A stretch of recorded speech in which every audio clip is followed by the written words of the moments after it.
Yeah. Martin, the word is yours. Thank you. Hello everybody. So my name is Martin Lackéus. I'm a researcher at Chalmers and also at ELAN.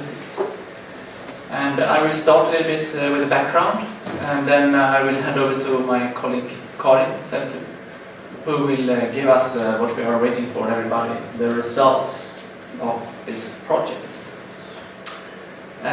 So I will start with what was the problem that the approach was a solution to in this project. Because what has been tested in this project is primarily something that we call value creation as a possible way to work with entrepreneurship in education. And a problem that many teachers are facing when they want to work with entrepreneurship in education is this. I call this being caught between the devil and the deep blue sea. And basically it's about, we have something that often is called enterprise education, and we have something that often is called entrepreneurship education. And if enterprise education is about letting students learn in groups by solving authentic problems, and then entrepreneurship education is about letting students learn about and through organization creation. And what we have seen is that enterprise education has pretty weak effects, and it's a pretty fuzzy approach to working with entrepreneurship in education. Entrepreneurship education is effective. It really works in terms of effects, but it's not relevant for most students, you could say. So on the left here we have an approach where teachers would basically say, so what is the difference from what we already do when you ask us to work with entrepreneurship this way? And maybe they say, oh, we tried this before, it was fuzzy, it didn't work. On the right hand side, you could have comments from teachers saying basically, okay, so now all my students are going to become capitalists. No, I don't want to work that way. Or maybe they say, my subject is about knowledge, it's not about doing business. So we have this problem where teachers in education have to choose between two alternatives that are not perfect for what they want to do. So this project was about trying a different way, an escape out of this problem that we call value creation education, or learning through creating value for others. And I will tell you a little bit about what this approach is about. So we have two mountains. We have the entrepreneurship mountain, we have the education mountain. And a lot of people want to get from entrepreneurship mountain up to education mountain, to get entrepreneurship into education. But there's a lot of and this is a very difficult way to go. There's a lot of problems with this, but still we want to do it because we want more motivated students, we want more engaged students, we want students to learn how to innovate, how to be creative, how to renew things in society, how to trust themselves, and so on. But then we have to have good answers to these questions. What are we supposed to do? How are we supposed to do it? And why do we want to do it, to work this way? And this idea was basically to put a big rock here in between that we call value creation, so that you could walk much easier from entrepreneurship to education. That was the basic idea that we wanted to try with this project. You could describe it in 6 words: learning through creating value for others. And you could also describe it in a little bit longer. Let students learn by applying their existing and future competencies to create something, preferably novel, of value to at least one external stakeholder outside their group, class, or school. This was a way to look at entrepreneurship as not as business creation, not as opportunity identification, but as value creation, which is you could say this is based on some French research where you see entrepreneurship as a dialogue between the individual and the new value that is created. And even if this is not the most common way to look at entrepreneurship, it's a way to look at entrepreneurship that can solve a number of the problems that we have seen for teachers when they work with entrepreneurship. So this is a dialogue where individuals create new value. So the arrow goes to the right, but the arrow also goes to the left. The new value created changes the individual. The individual develops, and that is the purpose of education. So when we work with it like this, we make people develop, basically. But when you work with value, you need to have a good answer to the question, what is value? So we have this value flower that we work with, where you say that entrepreneurship is not only about economic value for yourself, it's also about enjoyment value, social value, harmony value, influence value for others. So you can start with what is valuable for others, instead of thinking about how can I create economic value for myself. And this broadens the perspective on what is entrepreneurship. Compared to some existing ways of working in education, here we have a traditional education where you have books, lectures, and repetition.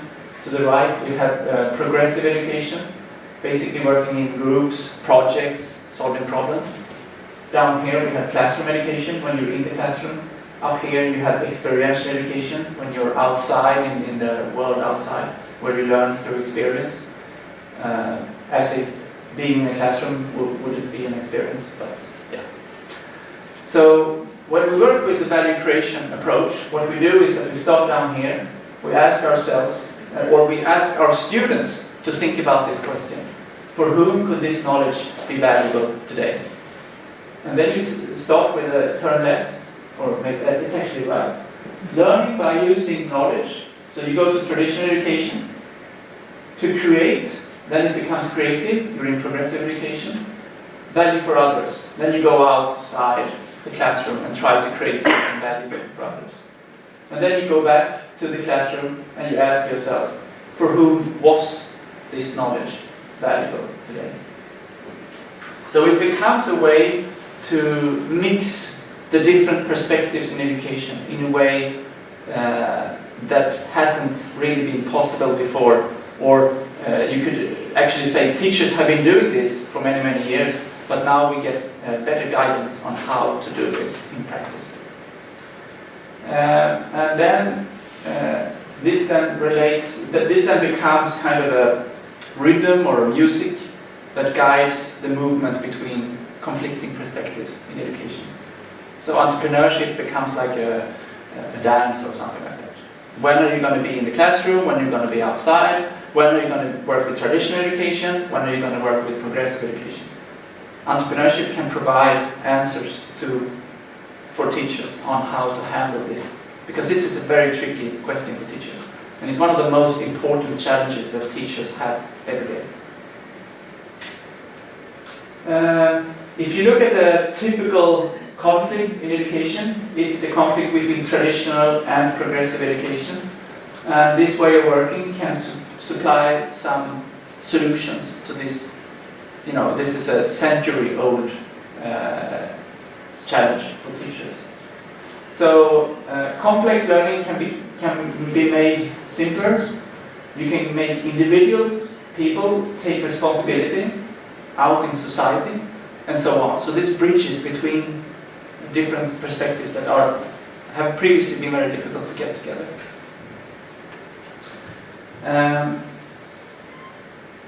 When we work this way, it's kind of an altruistic paradox.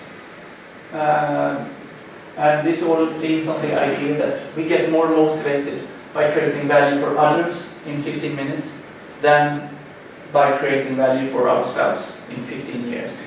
So maybe it's better to ask our students, for whom is this knowledge valuable today, instead of trying to tell them, you will have use for this in your future. So that's a way to summarize this way of working.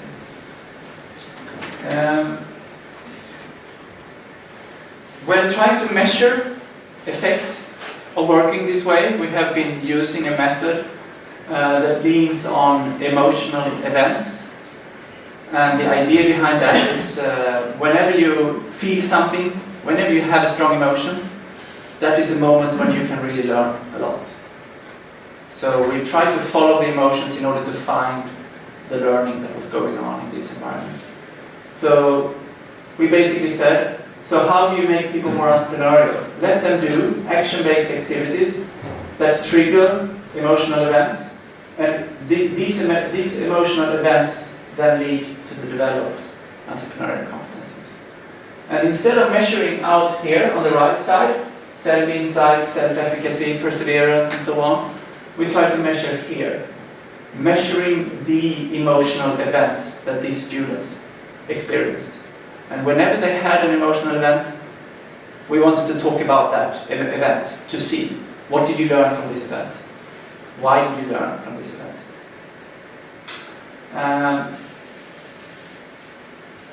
So what we did was to provide them with an app, a mobile app, where they could tell us whenever they had an emotional event. So they could write to us and say something around the emotional event they had, and they could grade their experience according to emotionality and some different tags and so on. This information was in step 2 used to choose who to talk with, who to do an interview with. What happened? They first get to describe the emotional event that they experienced. Why did it happen? And then we talk about what did you learn?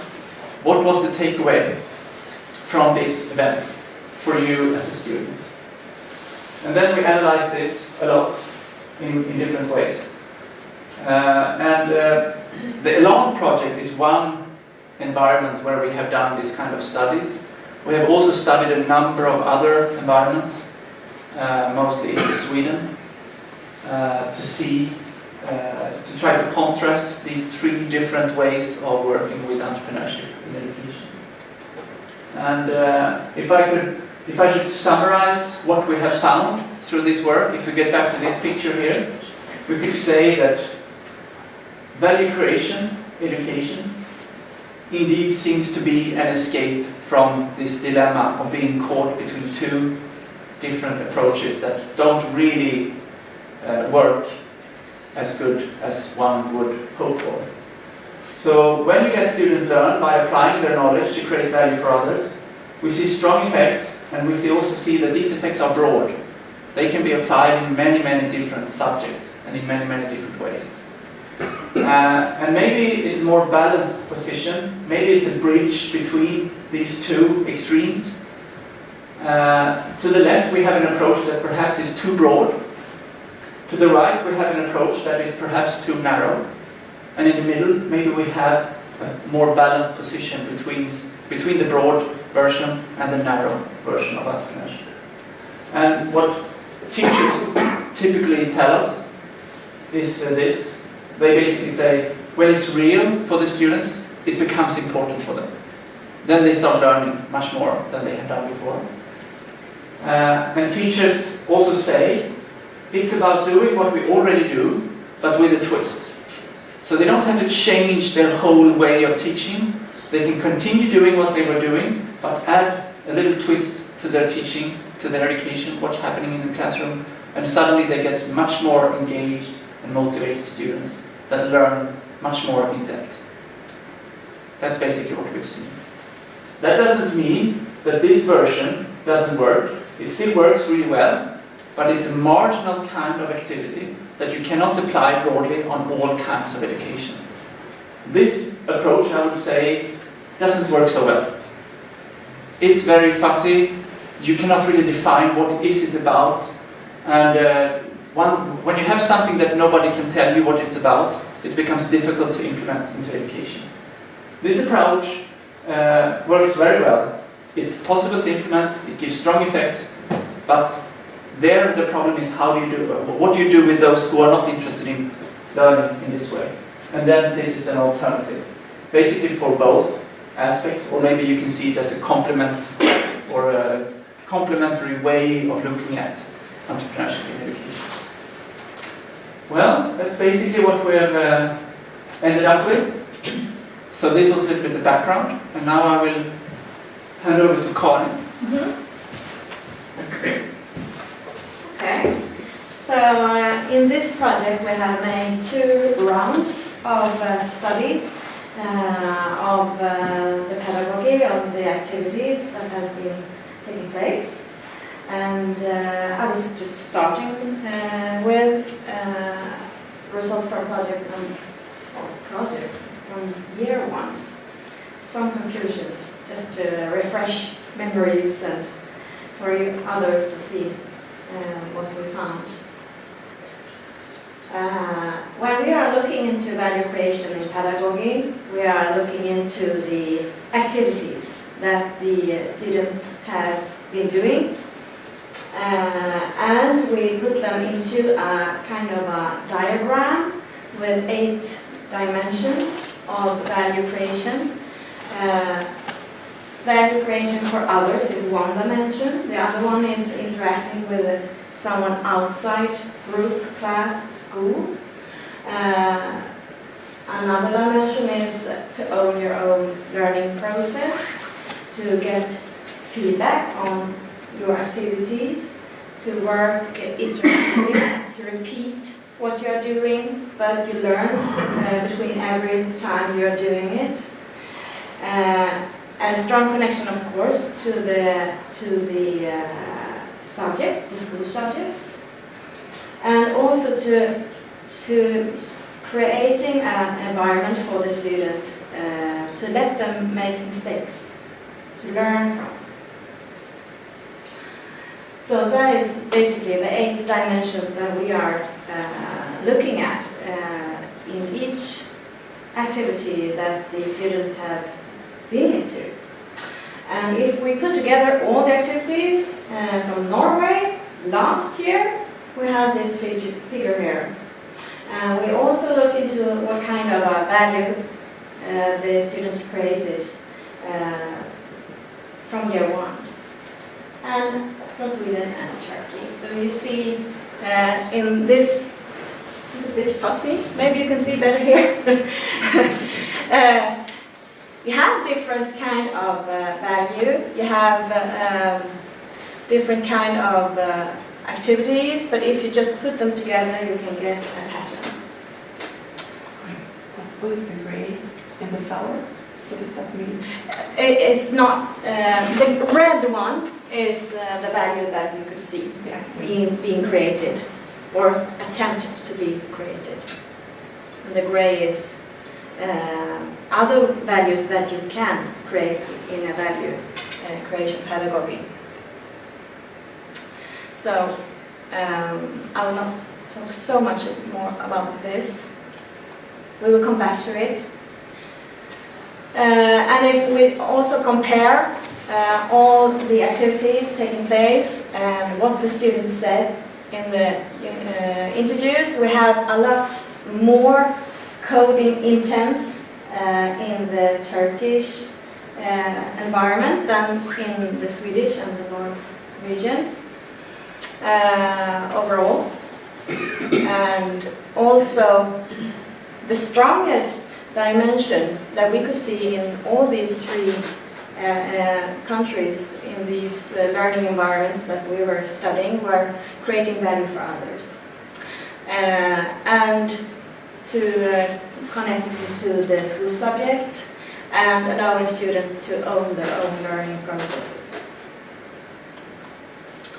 And the less common activity or dimension that we could see was to encourage students to dare to play. Allowing students to interact with someone outside of school, and also to work in teams over time.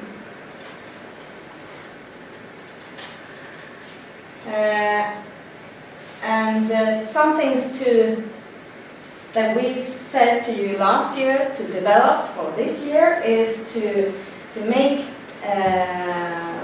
the student to work more repetitive, to make situations where they can do, for example, one presentation, learn from that, and do another presentation again.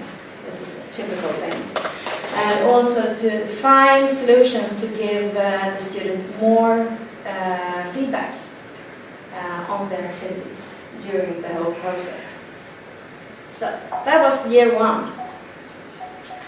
And what we also could see as developed competences from last year was a very strong connection between the activities that had been taking place and developed competencies in school subject knowledge and motivation.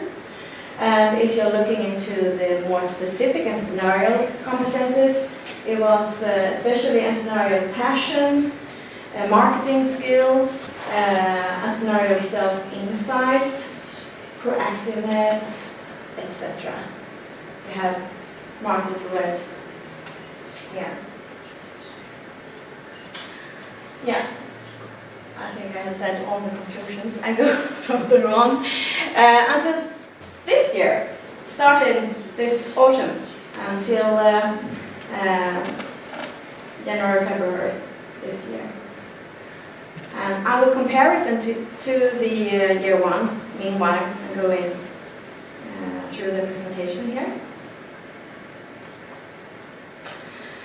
To start with, it's just interesting to see the time where we have been measuring the students, how many students has been involved in the project. From Norway, last year we had 82 pupils involved, but this year is 21, so it's very different. The same age. In Sweden, it's the opposite. We had 57 students last year, but over 100 this year. And also a longer time period where we have followed them with our IT tool. And in Turkey, it's the same group of students that we have followed from year 1 to year 2. But overall, it's quite similar in how many students we have in the different years, and also how many reports the students have sent in through the IT tool that we are using, where the student can send in reports every time they feel something strong. And we have also similar numbers of interviews from year 1 to year 2. And we are looking into all the reports that these students sent through the app. Each report can contain one or several metadata tags. And when we are looking into what all the students have sent during this year, we have this pattern. And here we can see in Norway we have a broad variety between the different metadata tags.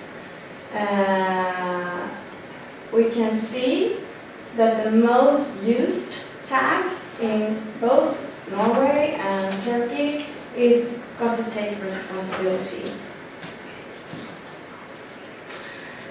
We can also see that in Turkey we have many occasions where the student have received useful feedback and had a dialogue outside school and created value for another.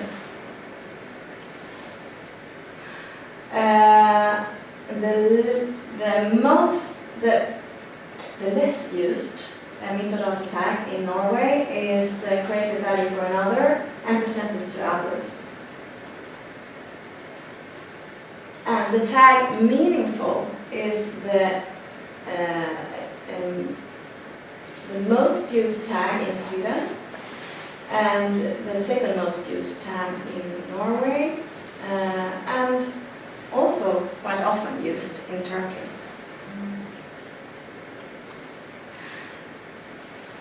And in Sweden, we have a very high level of usage of the tag other. It's interesting to see what that would contain. And also a quite high level of using knowledge in practice. And we can also see here that in Sweden and Norway it's more common to work in team, and that the students also tag that they were challenged. So maybe this could be a connection. Every report that the student sends in through the app is also, as Martin showed you, linked to an emotion in the emotion scale. And we have this average of the emotions here, just to see. In Turkey we have the highest, the happiest emotions, and in Norway the lowest, and Sweden in the middle. Okay, so if this was the metadata tag and the reports, we had over 1,000 reports coming in. And then we made a selection, and Frederick and Tuva and Zeynep, you made all the interviews. Many thanks for that. Good job. Well, we are coding these interviews, looking into what the students say that they have learned from the activities that they have been doing. This year we have this diagram. The most common source of emotion in these interviews from this year is overcoming competence gaps and theory into practice. Also working in teams is very high in terms of codes. And a bit lower is meaningfulness, great value for someone else.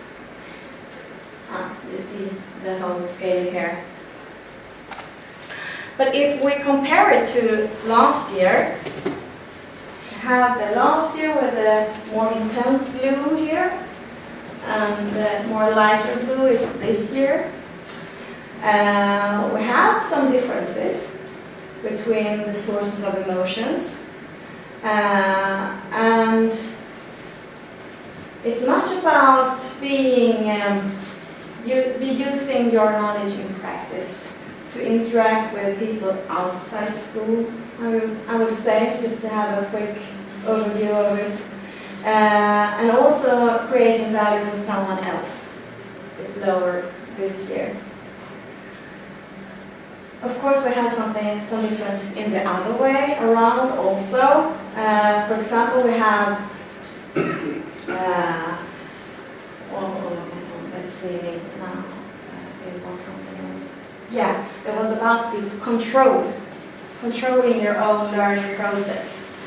Last year it was lower, but this year the students felt that they had more control over the learning processes. So it's an interesting difference. Okay, so what do they say that they have learned now? Also this year we have the school subject knowledge developed very, very strongly. And this is a school project, so this is really good, I think.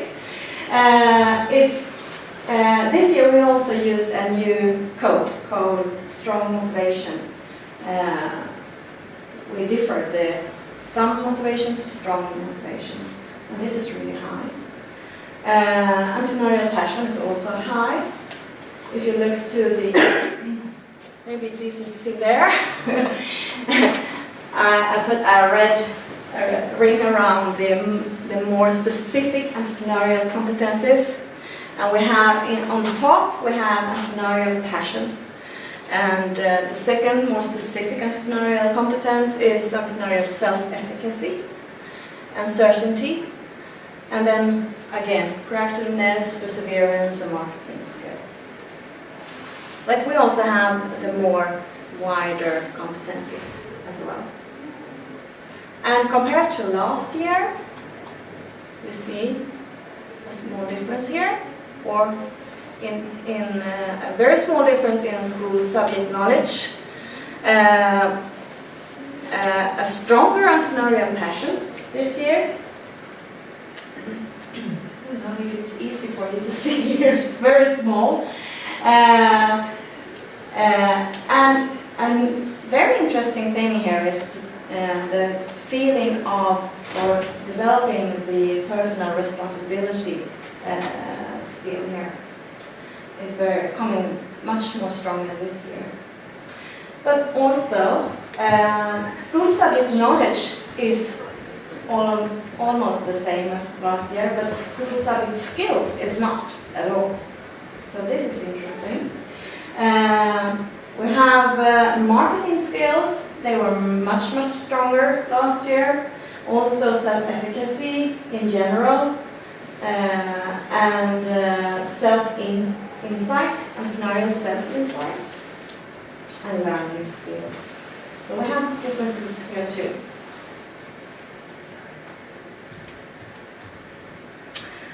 And just to get a more glance on what is what, why do they develop these competencies? What do they say? We put it on an image like this, where we can link together what the student have done or experienced and what they say that they have learned. And the strongest connection or link between what has been doing, the student been doing, is when they were overcoming competency gaps and when they were working with theory into practice. This was a very strong connection to how they developed the school subject knowledge, and this also affected the motivation. If you also put in teamwork experience, this is also very linked to developing school subject knowledge and motivation, and also when you're presenting things, your work or something to others. This is absolutely a strong link to entrepreneurial passion. And then when you are working with meaningfulness, create value for oneself, we have differences here between creating value for yourself or others. When you're creating value for yourself, this also affects how you develop your school knowledge, motivation, etc. And of course, if you work in team, you are developing your collaborating skill. If you also then get some feedback on what you are doing, this affects your motivation, your self-efficacy, and if you're also interacting with outside work, this is also very strongly linked, or this is not as strong link as the others in this case, but it's linked to how you develop your school knowledge, school subject knowledge. And if you just look into get some quotes from the students, it's always interesting to see what's in the back here. What are the students saying? And I just put some example here on the board. For example, from Sweden here, I learned what happened when mixing two different powders. If you should use it if you want to bake, for example, and now I know what's going on. At first I wanted to try everything. I wanted to do everything before everyone else, even if that was a bit dangerous, and that you would not do that. I did it anyway. But now I have learned that you should be a little bit careful. Learning the hard way. Remember that one? Yeah, you do. This pupil, it was a very funny interview to read. Yeah, you should not tell. You should tell your friends not to eat the powder, for example. They have really experimented this theme. Strong motivation. what can be behind all that? I think we could put up the quote from Norway here as a good example. It was very fun to work with. It's not just sitting calm in the classroom. You have to do something out there too. Then you can talk to people and not just sit down and write a task or something like that. I may have been a bit more independent and I have taken more responsibility. A typical quote from Norway, I would say. And giving an example of strong motivation. Develop self-efficacy. An example from Turkey. I have become more outgoing, definitely. I'm talking more, I'm trying to do more. As we work with projects, we spend more time with each other, and thus we talk more to each other and we interact more with each other. So they have been developing their team. The class has been developed as a team, and they are more feeling more secure when they are talking to people outside school as well. And self-insight. Here we have this extra flavor of teamwork experience. It's very important to see how this affects the self-insight development thing. I think the quote from Norway is very good here. I actually think I've become more adult in a way through entrepreneurship. You worked and found out new things about yourself. It's a little harder to work with other students than when you only get help from teachers and adults and so on. Then you really need to figure it out yourself, and then you realize that you need to be a bit more grown up. You have to take the responsibility. Okay, so we just had a couple of minutes in each learning environment, digging to see what's been going on here. You recognize these figures. The school down there. It's the only picture I have. I'm sorry. But I think it's... yeah, you recognize it. Yeah. In both year 1 and 2, you have been working with this concept of elevbedrift.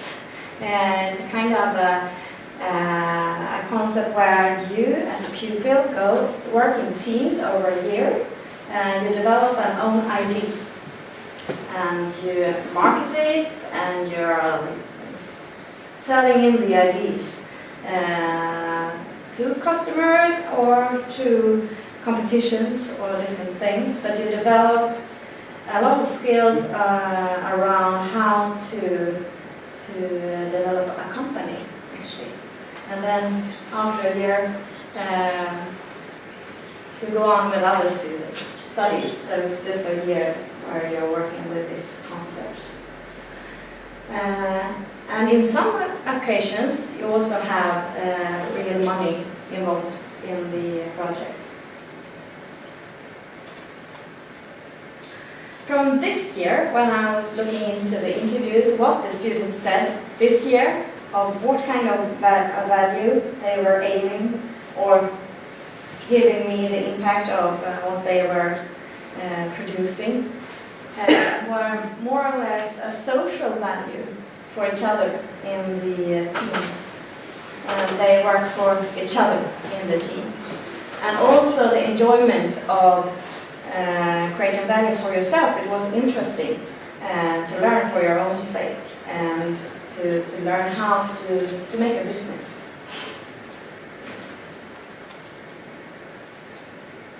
Here are some quotes from Norway.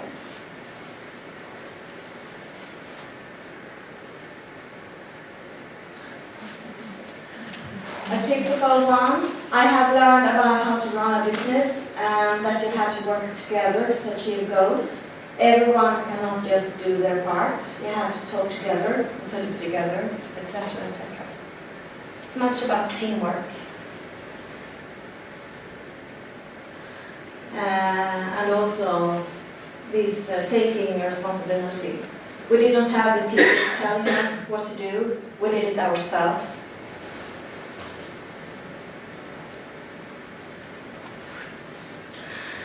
If you compare these interviews to last year's interviews and what kind of activity they were giving examples of what they have been doing, you see this year also a very strong connection to the subject, the school subject. It's very similar in that way, in many ways, as you see. But we see some differences as well. The main difference is the value creation thing. Carin, isn't that the wrong figure? What? The light blue is this year, isn't it?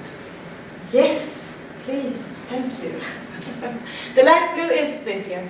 And the dark blue is last year. Yeah.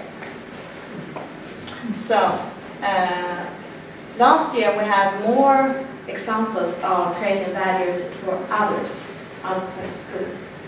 And this year it's more or less creating values for the other team members.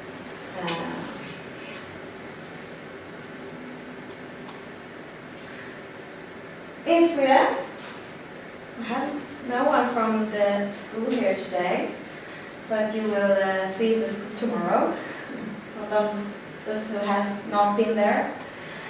We had many different methods or examples of what the student has been doing during the 5 months of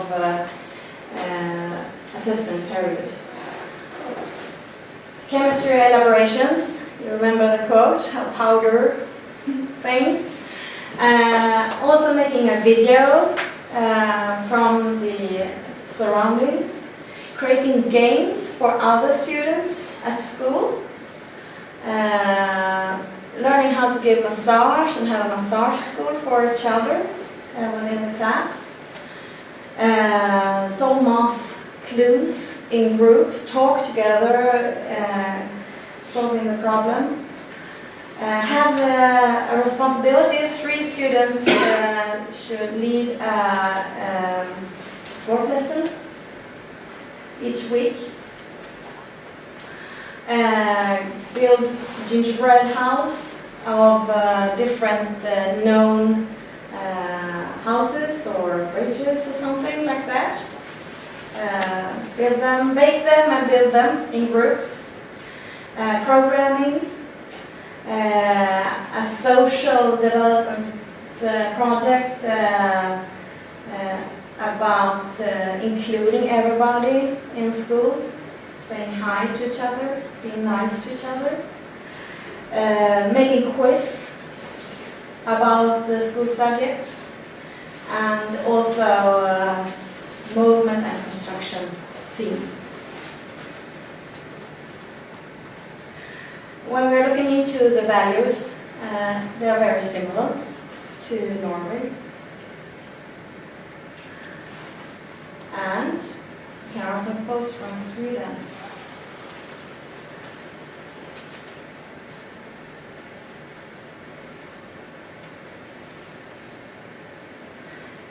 Much about things, it was exciting about doing experiments. It was very joyful doing the competitions, the quiz, things like that, where they get challenged in different ways. But also the examples about working in teams, that they were developing their collaboration skills, about that. No, this is right.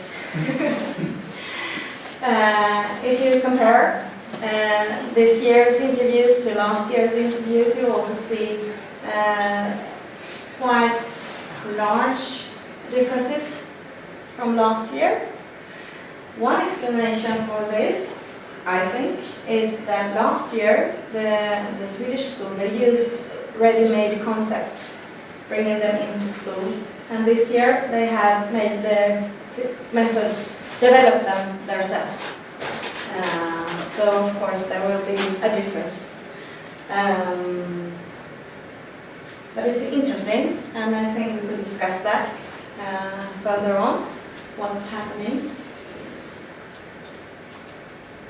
Turkey, you recognize the school? Yeah. In Turkey, for these these students, this year is very special. It's the last year in school, in this school, and they are doing, actually it's many exams, isn't it? It's not only one during the whole year, and you are preparing. So much of the time in this year for these students is about preparing for this national test, isn't that? So that's correct. Yeah. So this year they have made one project about puberty, learning more about puberty, what's happening in your body and in your mind, and they worked both in team and individually, and they made a survey going out to their families and their neighbors, asking questions about what you know about puberty, how you act when you are a teenager, and also how to act when you meet a teenager. So then they gathered this information, and then they learned a lot about these questions, and then they came back to their family and their neighbors and so on, and had a small lectures about how can you, as a parent, for example, or as an adult, act to us as teenager and make everything getting more smooth. And also they had lectures with classmates and friends about being a teenager and how you can see the differences. And we were looking at the value flower here. We have a bit different kind of values created or aiming to be created. For example, we have much of social value and influence. To influence your own parents, for example, how they could interact with you in a better way, or influence your friends, or how they could interact with their parents in a better way. Here are some quotes from Turkey.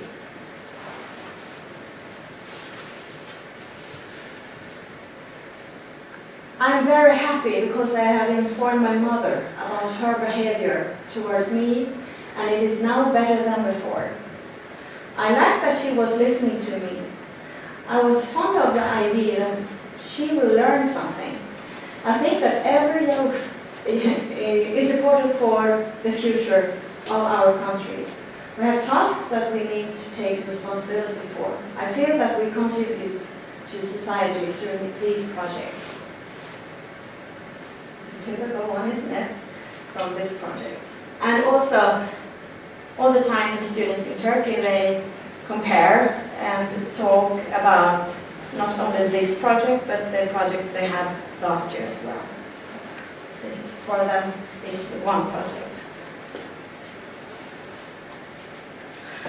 If you compare from the introduced this year compared to last year, we have some differences.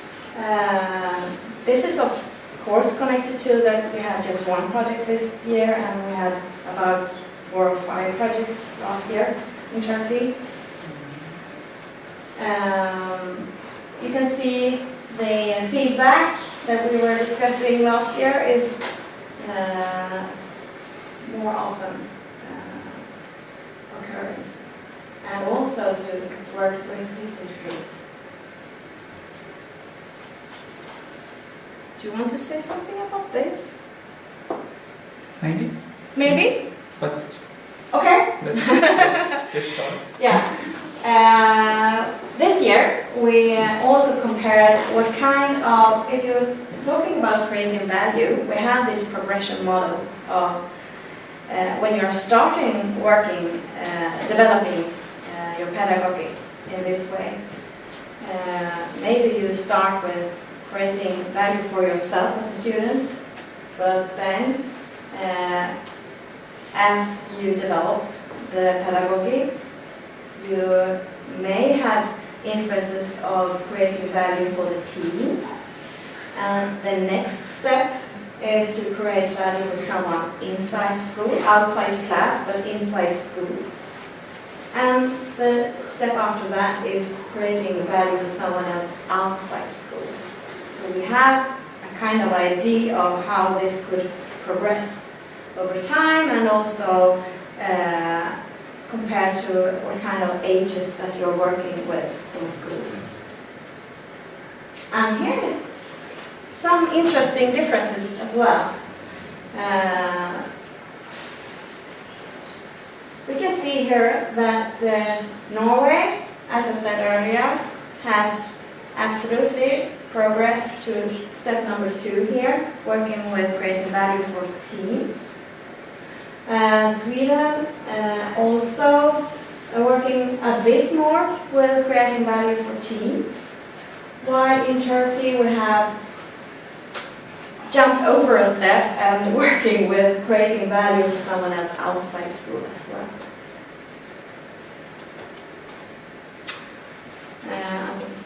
Here is the progression model that we are talking about.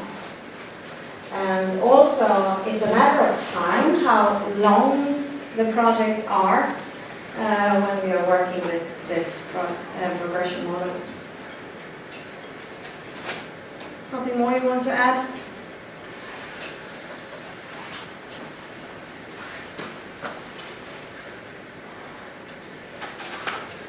I mean, what you could say is that the third step here is the most difficult one to achieve, and that we have seen in many environments, but also the one that gives the most impact on motivation, engagement, and learning.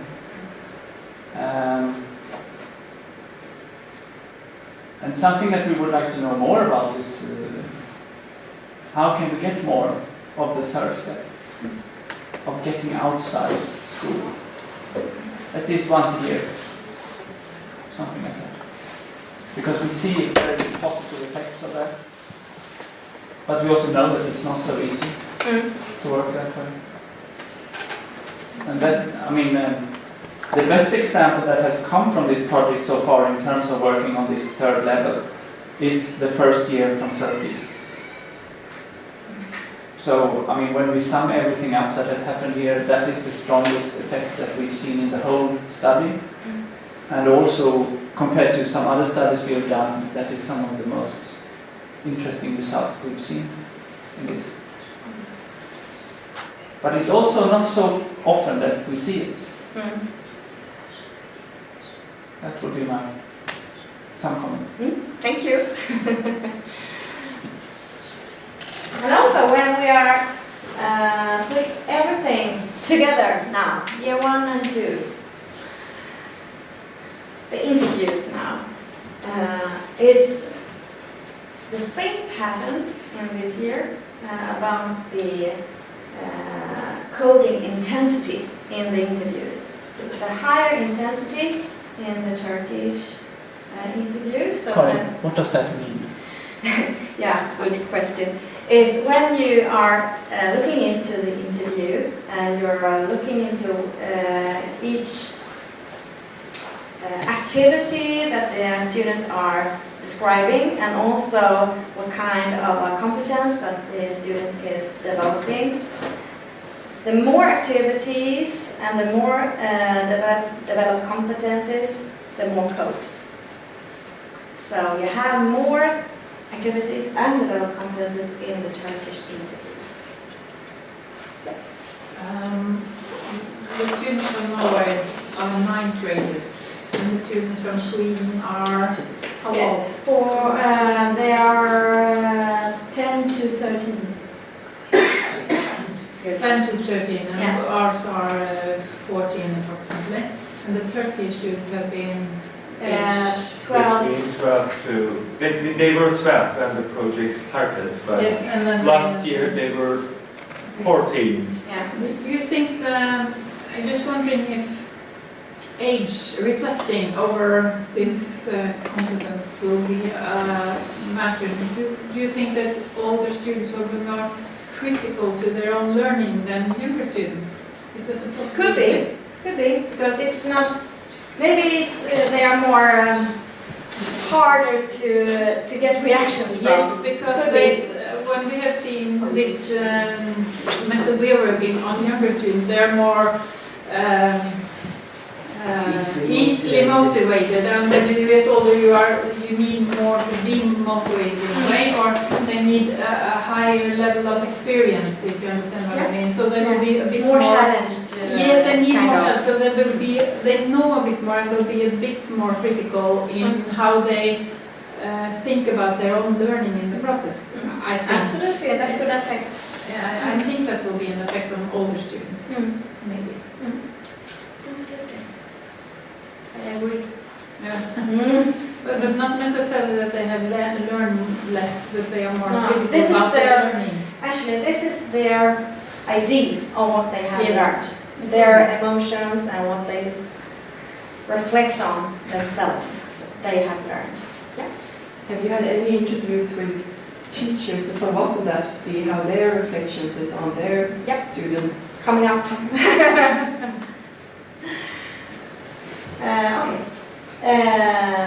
Right. Okay, if you see this here then, the most common codes are to the connection, as you had noticed before, the connection to the school subject and school subject related knowledge and skills, and also to encourage students to dare to fail.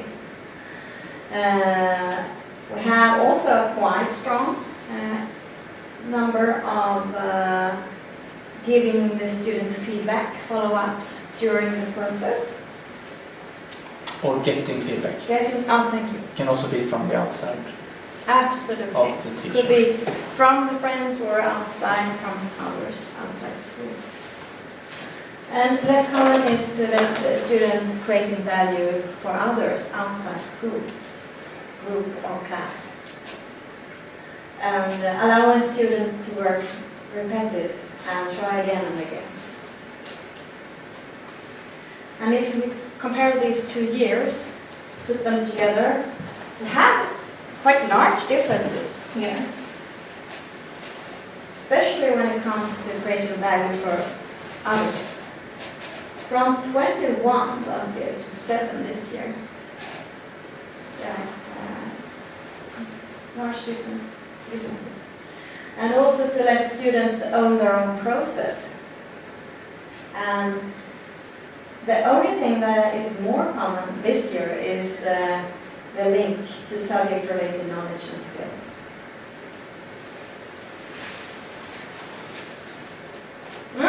So what's teachers say about this? This is from the whole assessing period, year 1 and 2. The teachers are reflecting upon value creation as pedagogy.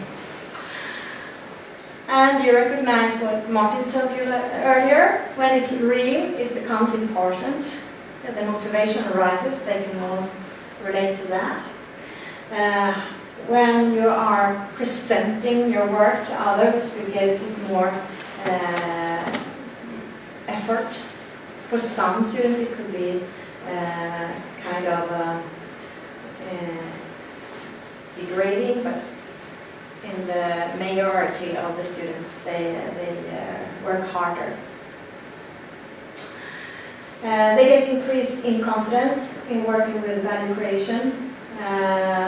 Students that often fails in other situations in school, they gain from this kind of pedagogies. You can show your strength other areas than you can in the daily schoolwork. Also, the student got more reflective of why are they doing different things and for whom and what's the purpose of doing it. So that was a gain.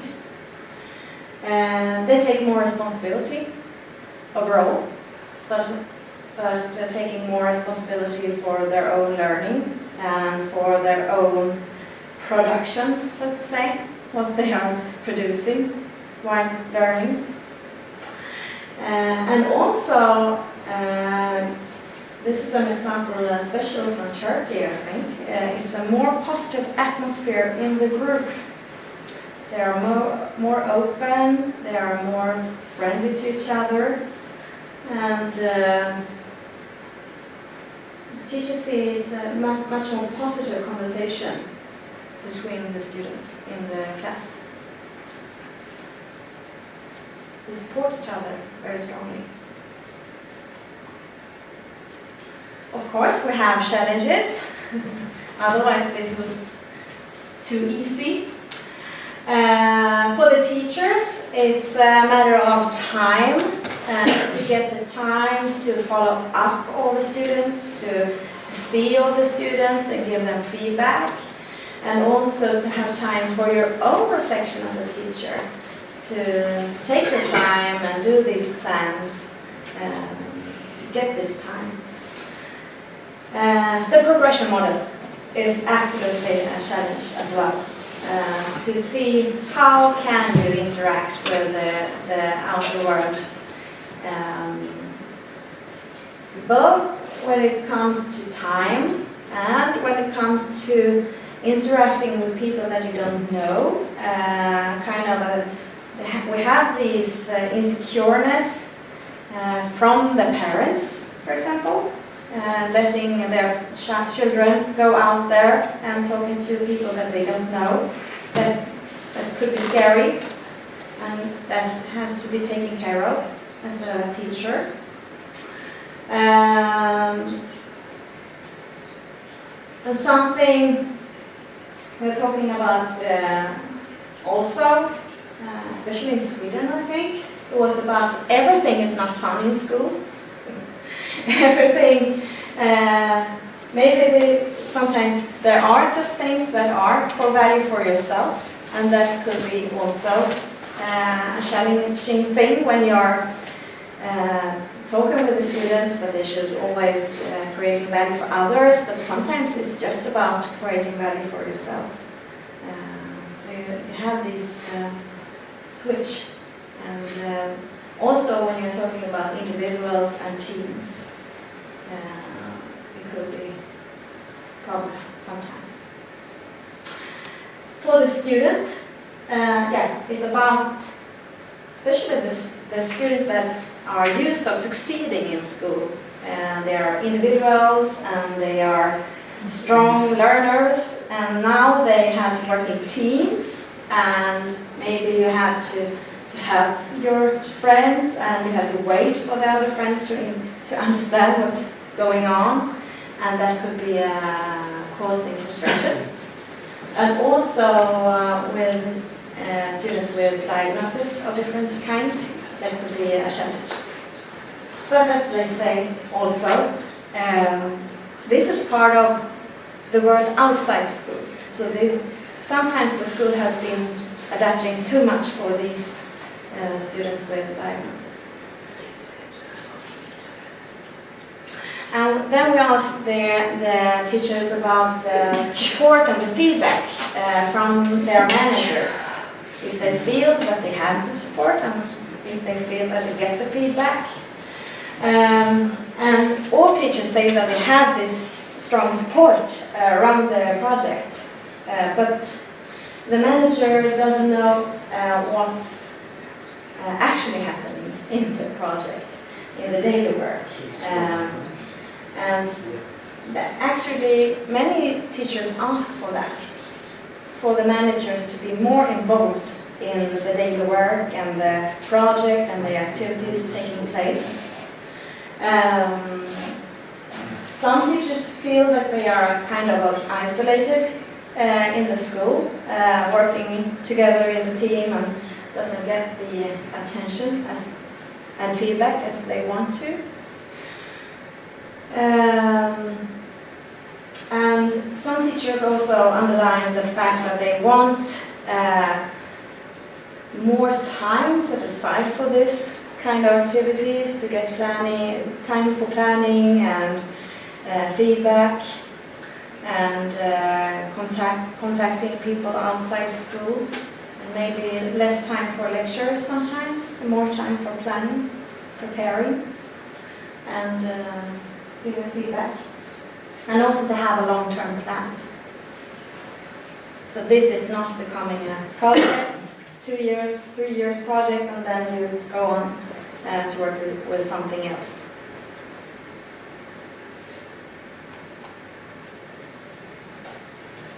I also asked about the tool, the IT tool, the app that were used among all the students and all the teachers in this project. And they had a lot of things to say about this, as you can see.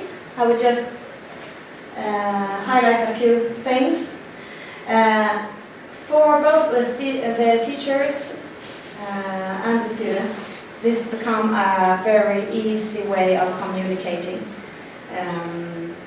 For the teachers, there's a possibility of giving feedback to the students even when they are off class and when they have time to give feedback.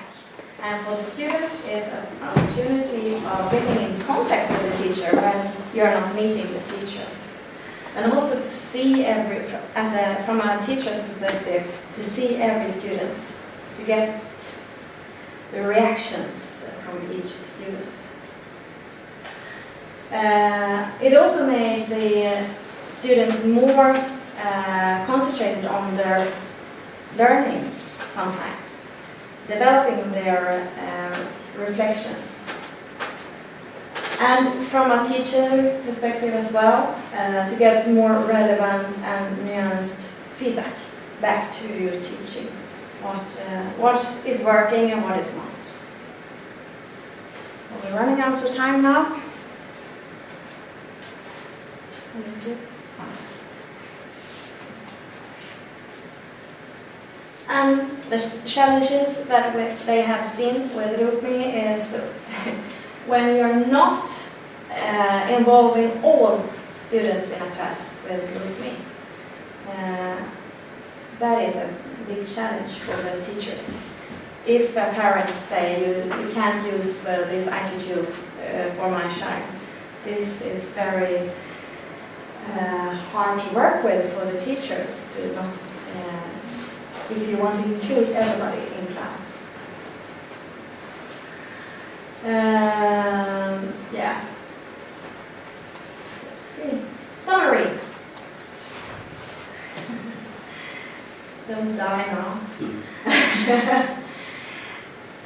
To summarize very shortly, the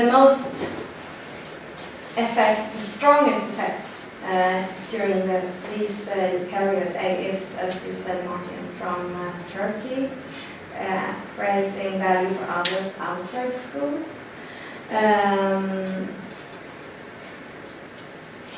Yeah, and I said much of these points before.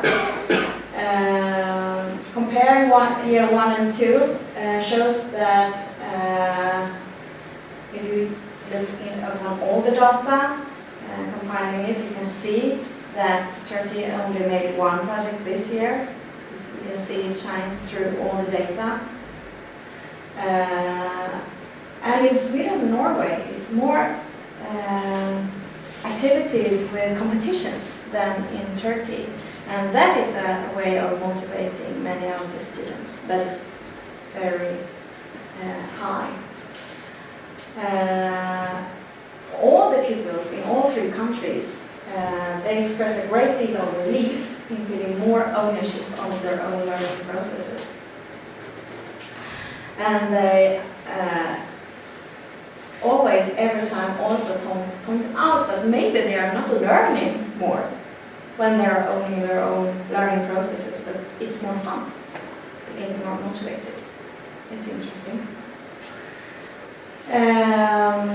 In Turkey, they also, the students say that they have learned more about the society and about themselves, get more support than they expected. In Norway, it's much about knowledge about entrepreneurship, marketing skills and things like that. And in Sweden, the teachers, they really raise the chance for students to show other skills, other strengths that they show otherwise in school. So, Can I ask something, Carin? It's about the summary. Can you just go back? Yeah. The most example and greatest effects I found in Turkey, you said both in year 1 and 2, but had only one project with value creation learning. Is it the oil project you're talking about? no, the puberty. It's the puberty project. Okay, brilliant. And our conclusions from this whole project now is when you're teaching with entrepreneurial elements, this strongly rises the motivation among the students. Also contributing to the deeper learning in the subject knowledge. And letting students creating value for another outside the school is very challenging for the teacher to work with. It requires a great power to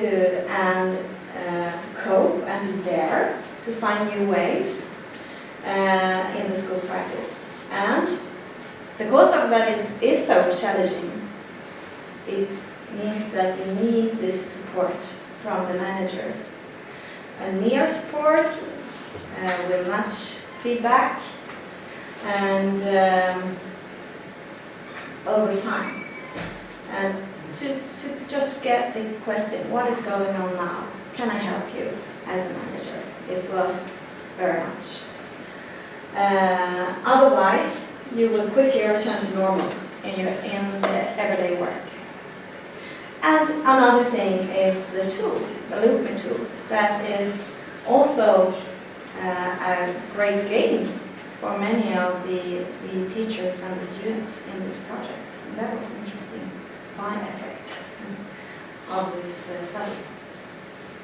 Something you want to add?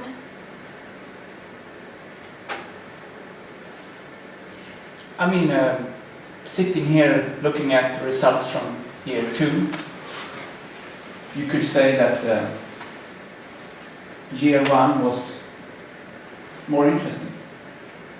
But that doesn't mean that we cannot learn something from year 2. So I think what we learn from year 2 is how important it is to give support to teachers if you want something to be happening also long term. I would interpret this project as showing how many of the participants jumped on and wanted to do something year 1 to see what happened, and they were really, we got some really interesting effects year 1. Year 2, everyday activities took over again, and you're back, not maybe to the level before year 1, but you go back. If you don't have this support from the organization, you go back almost to where you were before the project started. This is not, we've seen this in other areas, of course, but it's interesting to see that if you want teachers to work with value creation in their teaching, the principle is absolutely crucial. And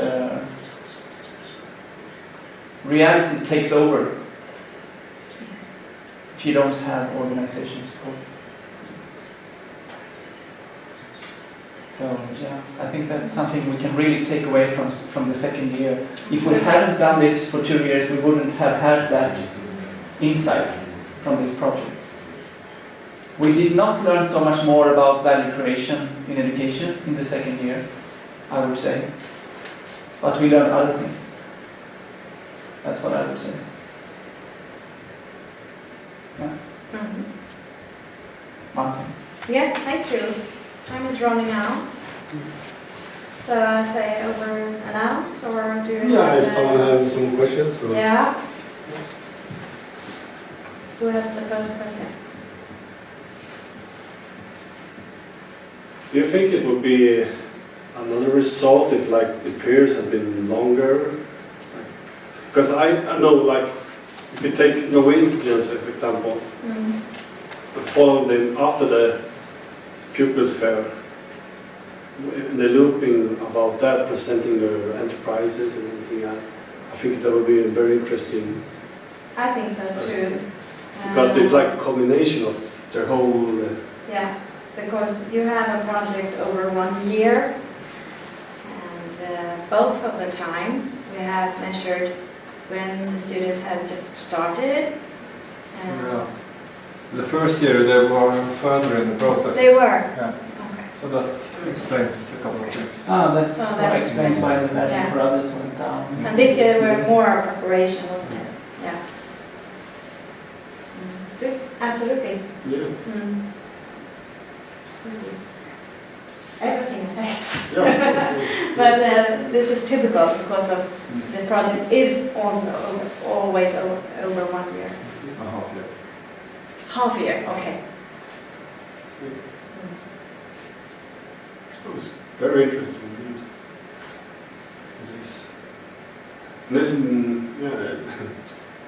I think a lot of things was quite obvious to me, but it's maybe because I did most of it. Yes. But yeah,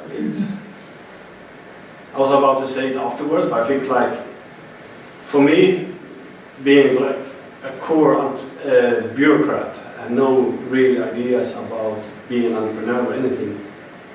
While running this project, I had to learn a lot about this coming into interaction with new people, having a receiver of what I learned and create, and all these parts that the students have been working with. So when I was doing the interviews with the students, the pupils, I could see myself in a lot of their reflections, and it was quite interesting. Just en liten nivå. Yeah.